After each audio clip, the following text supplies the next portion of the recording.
more dolls, no more toys. Alice only plays with bodies.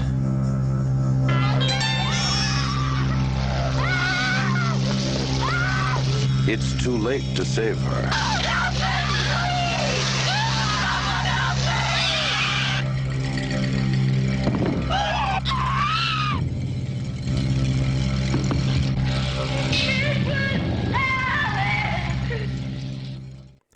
Welcome back. I'm Pat, that Halloween movie collector. It's been a minute since I've done that 70s movie review. With Halloween going on all through October, it was nothing but Halloween content, and with the H45 convention, I just didn't have a minute to do a review. But this is one I've been wanting to do for a while because it's a movie that I've always liked. It's always so creepy. And today we're going to do my review of Alice, Sweet Alice, or as it was originally titled, Communion. Actually, upon subsequent other re-releases, it kept changing names.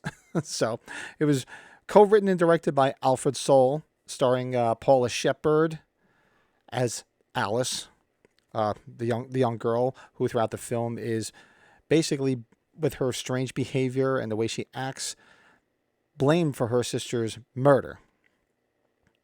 Linda Miller plays her mother, and a young Brooke Shields plays her sister, who is actually murdered.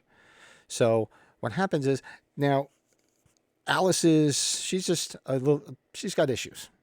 She's got a lot of issues at school. She goes to Catholic school, and she's having issues there. And her mother is very close with the priest there, and he actually keeps a record of a lot of the things that she's doing, and thinking he could straighten it out. But what you find out later on, that was kept from both the father and the mother, because he thought he could straighten it out himself, that she did have some issues. So it's the day of young Karen's, played by Brooke Shields. Communion is fast approaching. Her mom's happy about it, buys her communion dress. Dad sends her some stuff, like a new doll and everything. And Alice is just she's just jealous because of all the attention her little sister's getting. So she snaps, and she's got this little place that she goes away to in the basement of this apartment building they're in, where she has like this little shrine and all sorts of shit. She steals her doll just to be a jerk. And she's basically just antagonizing her younger sister. And of course the mother's yelling at her, so she's feeling more alienated, as if the mom is playing favorites with the other sister. But meanwhile, the daughter had done it years before, but now she's, like I said, she's got some psychological issues. So as it's playing out, you see the day of the communion comes. Now, at this parish school, I think it's St. Michael's, they all wear these like yellow coats that they all have that say St. Michael's on them. So it's not just her wearing that infamous raincoat, that yellow raincoat that you see in all the advertisements, and she's got this clear, creepy mask with a smiley face on it that she has.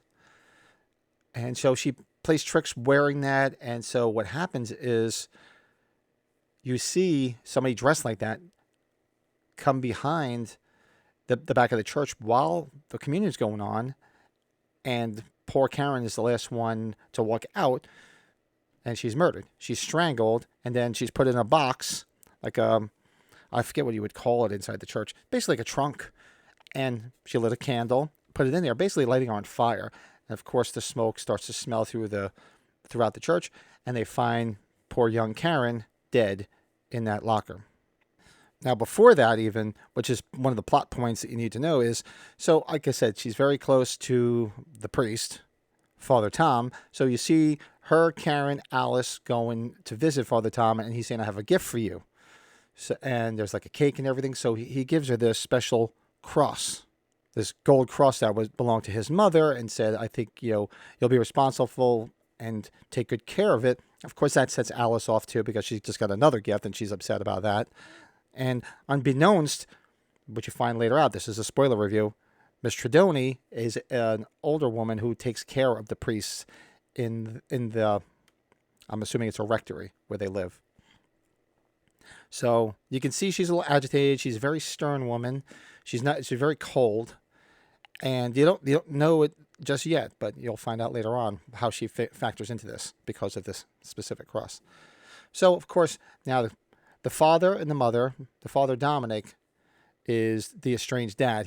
They're divorced. He's remarried, so of course he finds out about his daughter's death, comes just in time to catch the funeral, and speaking to the police, he wants to know what happened, and the cops are onto Alice because she ended up having one of the veils that the kids would wear on their communion dress, and she said she found it on the floor, and the father is defending Alice, saying, well, how do you know it wasn't any other girls? How do you know that it was specifically hers? So the police are suspecting of Alice based on her behavior and the stuff she does. Now, there's a lot of other scenes that go on, but just the points that hit home here are: so they live in this apartment building. There's the creepy guy. This guy, Mr. Alfonso, is this big, freaking huge fat guy that lives in the building because he's the landlord. He owns the building, and he's got a bunch of cats. And there's creepy scenes with him where you see him feeding the cats, and then he's sitting there with his fat belly, and it looks like he pissed himself, eating the cat food with the cats. I don't know where this character came in. And I looked up this guy to see who the hell he was, if he's still alive, and he was just some local actor, because this was filmed, I grew up in northern New Jersey. This was filmed and takes place in the film in Paterson, New Jersey, which is not too far from where I grew up. So all you Jersey people know Paterson. So Alice is sent downstairs to bring some cake to Mr. Alfonso, and he's just ultra creepy, like just almost like hitting on her, and she's calling him a fat bastard because she's a little fucked up in her head too. She's calling him a fat bastard, saying you're a jerk, you're sleazy, and they just go they always go at it. So that's where he factors in, to the point where you almost think he's going to be doing something that he should, but if you watch this film, he's eliminated immediately, because when you see the person killing, it has to fit that body type, and this guy is not fitting that body type.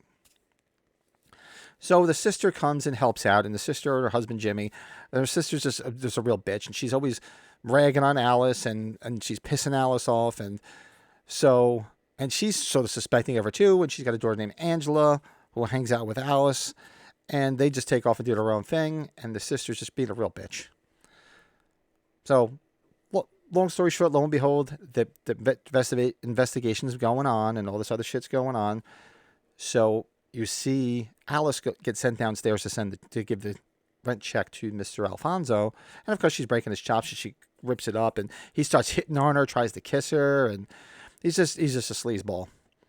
So she runs out, and then a little while later, you see somebody dressed in the yellow suit with the mask, and as the sister is leaving, the mom's sister starts stabbing her, and then she runs off, and the sister is swearing it was Alice because she fits the body type. She knows she's got all that stuff. So that's where Alice, it really solidifies her as a suspect. So the police take her into custody. They give her a lie detector test, which she fails.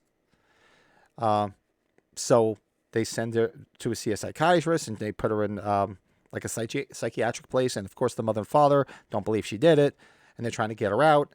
So they go through a lawyer, and eventually they do just say, you know what, let's just leave her here, because they're getting stories that, there's something going on with this girl, that she's a little odd.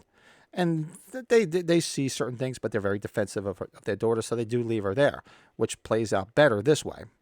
So the sister Anne is in the hospital. She's recuperating from being stabbed. And of course, she's there talking to Alice's mom, Catherine, and she's saying, she's telling her, you better not say anything. Don't say it's Alice, because she thinks that she just hates Alice, and she's going to blame it on Alice. I know Alice didn't do this, so she's like, keep your mouth shut. And of course, she eventually tells the police it was Alice, which solidifies their case even more. So eventually, and the husband staying around, that Dominic and Catherine almost have a reconciliation until the wife calls right in the middle of it, right before they were going to get busy. But he says, I'm staying around because I want to make sure, because he wants to find out what's going on. Who wouldn't want to find out who killed their daughter? And especially when the police are locking up your other daughter, saying she did it. So he gets this mysterious call from who he thinks is Angela, which is the sister's daughter, who hangs out with Alice, saying, come meet me at this abandoned building and I'll tell you all about everything. She goes there, he goes there, and he gets attacked, he gets stabbed, and the mask comes off to find out it's Miss Tredoni, which is the creepy old lady, the angry lady who's taking care of the priests. And she wants, the whole premise is she's pissed because that gold cross should have gone to her. So she was all pissed from the beginning of this film that the cross was given to young Karen. So she killed her for it. So that's about I'll give you a little bit more thoughts on it later on. So long story short, she has it and he manages to bite it off of her and stick it in his mouth. And she's beating him in the face with a brick trying to get it out. But she rolls and pushes him out of the building. So later on, the pathologist finds that cross in his mouth and says, wait a second, whose is this and why is this in his mouth? So it's basically what he did by doing that was absolving his daughter by saying, hey, I have that cross here. I was killed. So you knew it was connected. So they had no other choice but to release Alice because they knew Alice was locked up. So there's no way in hell she did that. So in his death, he basically freed his daughter. So you see, eventually it gets back to the mom that Catherine, that he was killed, and she goes over to talk to the priest, Father Tom, because they're very close, and this woman's very jealous of that relationship. So she's back at the place, and she's there. She's acting very creepy too, and even Catherine's getting a little bit of a weird vibe from her. And then she starts yelling. See, and what unbeknownst to us is she lost her daughter. Her daughter was killed on the day of her daughter's first communion. So it was like she was enacting revenge on this little girl who she was jealous of because of her relationship with the priest and getting that gold cross that she felt she was entitled to at some point. So it's a very complex thriller plot for this that on face value didn't think really played out. So eventually, Catherine leaves. She goes home. You have Miss Tredoni who goes to the house with the intention of killing Catherine and Alice because she knows she's home now. So she goes there and she makes so much noise that Mr. Alfonso comes out and tries to see what it is, and he's thinking it's Alice in the suit. So she starts stabbing him and basically kills Mr. Alfonso. And the good cops in Patterson, New Jersey, suspected something was up and was following Catherine. He followed Catherine over to the priests, and then when he saw Miss Tredoni leave with the suit with the orange raincoat on, he was smart enough to tail her to see, just on a hunch, to see where would she be going. Where did she go? She went to Alice's house. And he's sitting outside waiting to see if anything happens. And, of course, he hears screaming and yelling and all the shit going on. And he goes in there and sees that Mr. Alfonso was killed. Now, one other thing that's a little weird, it just plays to why Mr. Alfonso woke up. You do see a scene earlier where she's got like these bugs, young Alice, and she wants to play a prank on Mr. Alfonso because she hates him. She thinks he's an asshole and a creeper. So she goes and puts this jar of bugs on his belly while he's sleeping, and the bugs are what startle him and make noise, and then that's when it startles Miss Tredoni, and she hears him. That's when the confrontation takes place in the hallway where she stabs him to death. And so the police run in, see him. She's already taken off. So he tails Miss Tredoni, and where is she going? There's a mass that's been going on. So she's going to the mass, and she just sits down, and the police are there, and they're telling everybody, they talk to the priest and say, look, this is what we're going to do. And he's like, they want snipers and everything. He's like, no, not my charge. I'll take care of it. She'll listen to me, Father Tom says. So she's sitting down, and she's watching Alice, and she's watching Catherine, and she's filled with rage, and she goes up for communion, and Father Tom denies her communion, which pisses her off. And says, come with me, let's work this out. So she takes out the knife that she still has and stabs the priest in the neck in the middle of the church. And you see him basically bleed to death as she hugs him, and she's crying, and because now it's come full circle. She killed this priest that she was close to. She never got the cross back that she wanted. She was still vengeful from losing her daughter during a communion. And here was the priest denying her communion which really pissed her off because although she's a crazy killer, was a very devout religious person rather. And so now you see that, and the cops are going to move. Everybody freaks out, of course, because they see the priest get stabbed in the neck. Like bedlam breaks out in the church. Everybody's going crazy trying to run. And then you see them still hugging and him bleeding to death while they're hugging. And then you see a young Alice walk out the front of the church, and she's got the bag. And in the bag, you see her pull out the bloody knife. And it ends on that. Because I guess eventually maybe they thought if it took off, they could come back and do a sequel where she was the killer. Because she was touched in the head. So it's nice psychological. It's very of its time. It's very 70s if you watch it the way it's filmed. The acting is very because there's really, aside from Brooke Shields, who went on to obviously much greater heights. Who else was in there? Most of the people were just a lot of local actors and actresses, and some people went on to some stuff. But the main character, one of the main characters, Catherine, the mother of both Alice and the young Brooke Shields, is Linda Miller.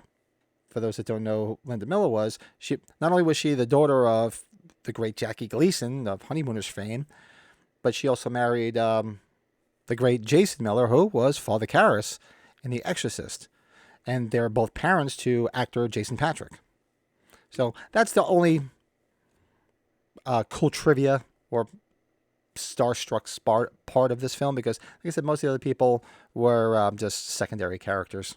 The only thing that's pretty cool, especially since I'm a big Friday the 13th franchise fan as well, the one person you do see in this film, if you're a big fan of the original Friday the 13th, which is one of the more famous scenes at the end where he's actually in the diner. Steve Christie's in the diner, and he's chatting it up with Sandy, the big heavy-set older waitress at the diner. Well, she's in this film. She actually plays a policewoman in this film. So a couple years younger, a little bit thinner. So you see her when Dominic, the father, shows up at the police department to talk to the detectives about his daughter's murder. And then you do see her later. She's present when they're doing the lie detector test. And as soon as you see her, you'll know. For those that haven't seen this and are big Friday fans, you're going to know exactly. You're going to see, there's Sandy from the Blairstown Diner in Friday the 13th. But this is a fun movie. It's actually it's just shy of 2 hours. I think it's about an hour 50 minutes long. It does keep your attention. It's got its real creepy factors. It's very gritty, so it feels very grindhouse, and it's shot very, very well. You know, the way it's very the way it's shot. Oh, it gives you like vibes of The Omen. That's just the only, just visually, the way it's shot. It just reminded me a lot of that for some reason. The tone, the way the film is, just the way everything's lit. For some reason, when I was watching it, I had watched it years ago, so I did rewatch it because it's been a minute since I watched it, and just for some reason, this gave me tones of The Omen, which is also from that time. You figure this is 1976, so that's why. So for me, it's a fun movie. I'd recommend go see it. So what I usually do is I give a score from 1 to 5, give smiley faces. So Alice, Sweet Alice, out of 5, I would give it a 3.5, which is fair. Just slightly above the middle. Because it is a fun movie. It's a classic. It's very, very creepy. And I'd say, you know what? Check it out. It's worth your while. I think I'd be happy about it. There was talk years ago of a remake of this. And I don't know where it ever went. But would have been kind of cool to see what they would do with this, with a remake. Yeah. Remakes are good. Some are good. Some are shitty. But it's nice to see another reinterpretation, because I'm sure it would be, because it's not really tame. It's actually, you watch it, it's pretty damn violent. I mean, you think, you see it, you're seeing this young girl. So you figure she's in 2nd grade. So what is she, 8, 9 years old, getting strangled in a church? So yeah, it was pretty risque for its time. So I'm sure if you did a new updated version, it could be ramped up even more. But do me a favor, hit that like button. Helps people find this channel. You like reviews, Halloween stuff, music, comedy, you name it, it's all on this channel. Do me a favor, subscribe to the channel. Don't cost nothing. And if you haven't checked it out, I'm doing my 1031 subscriber giveaway. So when this channel hits 1,031 subscribers, I'll be giving away my not so exclusive Dr. Chalice figure. So you could win one of the Atkins figures, and which I forgot to mention on one of the other videos, I might be, by the time we hit 1031, this might be autographed by Tom Atkins, because I might be going to Monster Mania and having him autograph it, which would be this weekend as of this recording. Monster Mania. So if I get there, it'll be signed. So it'll make it even more of an incentive. So the link and all the information is in the description of this video. Go check it out. What you need to do to sign up for the contest, which is basically just subscribe. Check me out on Instagram and check me out on Twitter.